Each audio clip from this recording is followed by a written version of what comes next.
কল্পনার জগতে একটি দোকান খোলা হয় আর দোকানে লেখা ছিল হাজব্যান্ড ফর সেল, অর্থাৎ নারী তার পছন্দ মতো জীবনসঙ্গী কিনে নিতে পারবে। আর এই ষষ্ঠতলা দোকানের একটাই নিয়ম ছিল, যদি কেউ প্রথম তলা থেকে দ্বিতীয় তলায় যায় সে আর প্রথম তলায় আসতে পারবে না।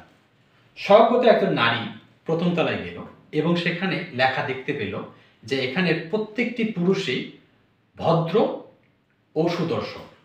নারী এবার দ্বিতীয় তলায় গেল, সেখানে দেখতে পেল প্রত্যেকটি পুরুষই ভদ্র, সুদর্শন ও চাকরিজীবী। নারী এবার তৃতীয় তলায় গেল এবং সেখানে দেখতে পেল এখানকার প্রত্যেকটি পুরুষে ভদ্র, সুদর্শন, চাকরিজীবী ও এক নারীতে আসক্ত।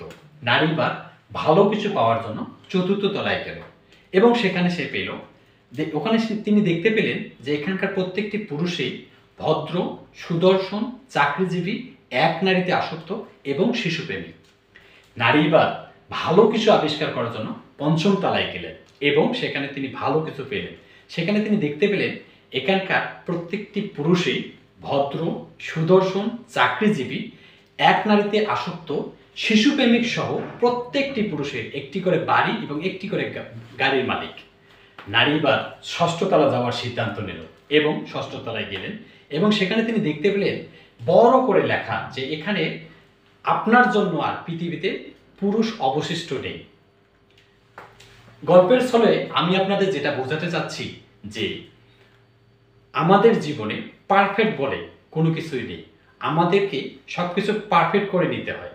আসুন আমরা আমাদের জীবনে সবকিছুকে নিজের থেকে পারফেক্ট করে নেই। ধন্যবাদ।